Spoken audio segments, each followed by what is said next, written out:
Tuesday បងប្អូនទាំងអស់គ្នាខ្ញុំឈ្មោះរតវីតែអ្នកទាំងអស់គ្នាអាចហៅខ្ញុំបានថា Helen ថ្ងៃនេះខ្ញុំនាំអ្នកទាំងអស់គ្នាទៅមើលមន្ទីរពេទ្យដែលខ្ញុំត្រូវសម្រាលកូនណានៅក្នុងសហរដ្ឋអាមេរិករដ្ឋ Massachusetts ហើយតែឡែកខ្ញុំបានបង្ហាញទេសភាពតាមផ្លូវចាពួកឯងខែនេះគឺខែរដូវស្លឹកឈើជ្រុះប៉ុន្តែមិនទាន់ជ្រុះ 100% ទេវាមានពណ៌ចម្រុះតាមផ្លូវហើយត្រជាក់ស្រួលមេឃបាក់ថ្ងៃមែនប៉ុន្តែត្រជាក់ស្រួលចាហើយដើមឈើនោះមានការផ្លាស់ពណ៌ខ្លះមានក្រហមមានលឿងមានបៃតងអីចឹងណាទាំងអស់គ្នាចា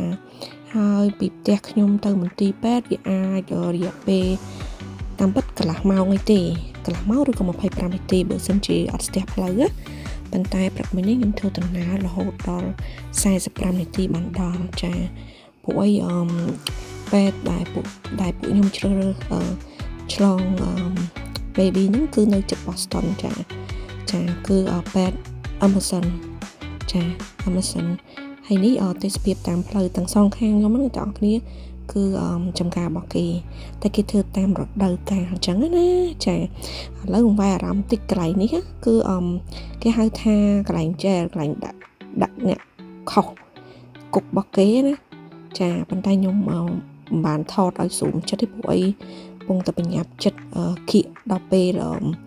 appointment នោះព្រោះយើងត្រូវណាត់គេដើម្បីធ្វើ presentation ធួយើងណែនាំថាបន្ទប់កើតយ៉ាងម៉េចចាក្រែយ៉ាងម៉េចអីហ្នឹងទៅនៅខាងចំហៀងណាពួកខ្ញុំអត់ដឹងអញ្ចឹងឥឡូវនេះចារ៉ាមកដល់ពេទ្យហើយប៉ុន្តែពេទ្យគេមានពី3អគារអញ្ចឹងណាអ្នកទាំងអស់គ្នាគឺ Amazon Health ចាគឺ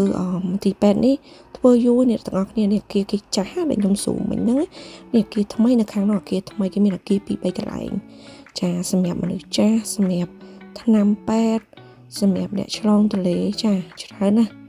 ហ្នឹងហើយពួកខ្ញុំកំពុងដើរទៅពួកអីរាល់ដងខ្ញុំមកចំហៀងខាងនេះកន្លែងហ្នឹងសម្រាប់ខ្ញុំបញ្ចូលវីតាមីនពេលខ្ញុំក្អួតខ្លាំងរយៈពេលខ្ញុំចាញ់ 4-5 ខែអញ្ចឹងណាពីពួកខ្ញុំពងរកតុបដែលត្រូវទៅរកអ្នកគាត់ចាត់ចែងណែនាំយើងអញ្ចឹងណាឥឡូវយើងមកដល់ប៉ុន្តែគេថាត្រូវចុះទៅជន់មួយទៀតនៅចំហៀងខាងនោះហ្នឹងហើយអ្នកទាំងអស់គ្នាឥឡូវរកឃើញហើយចាតាមពិតនៅចំហៀងខាងនោះសោះពួកអីខ្ញុំធ្លាប់ដើរកាត់តែខ្ញុំអត់បានចាប់អារម្មណ៍អញ្ចឹងណាព្រោះលើកមុនយើងធ្លាប់មកម្ដងតែអាគារនៅកណ្ដាលឥឡូវនេះយើងកំពុងស្ដាប់អ្នកគ្រូគាត់ណែនាំចាត្រួសហើយនឹងឲ្យกระดาษមើលថាតើបដាយត្រូវយកអីមកខ្លះឬក៏ណែនាំពីការឈឺពោះនឹងយ៉ាងម៉េចចឹងណាចាហើយបន្ទាប់មកយើងក៏បានចូលទៅខាងថ្ងៃនេះទាំងអស់គ្នានេះខ្ញុំចូលមកបន្ទប់សម្រាលនៅពេលគេសម្រាល baby នៅក្នុងហ្នឹងជាពេលហ្នឹងហើយគេរុញទៅបន្ទប់មួយទៀតតែខ្ញុំអត់បានថតចឹងណាចឹងគេប្រាប់យើងលំអិតមែនតែនហើយថ្ងៃនេះរយៈពេល1ម៉ោងខ្ញុំបានដឹងពីអ្វីដែលខ្ញុំត្រូវរៀបចំបន្ទាប់មកខ្ញុំក៏អស់កម្លាំងរលីងម៉ោង7:01កន្លះ7:02ថ្ងៃទៅមុំបានញ៉ាំបាយចឹងណាហើយកូនរបស់ខ្ញុំគឺថាឃ្លានតែសាច់អាំងទេឥឡូវនេះដល់វីដេអូចុងក្រោយហើយអរគុណអ្នកទាំងអស់គ្នារងចាំមើលវីដេអូបន្ទាប់ទៀតណាបាយបាយ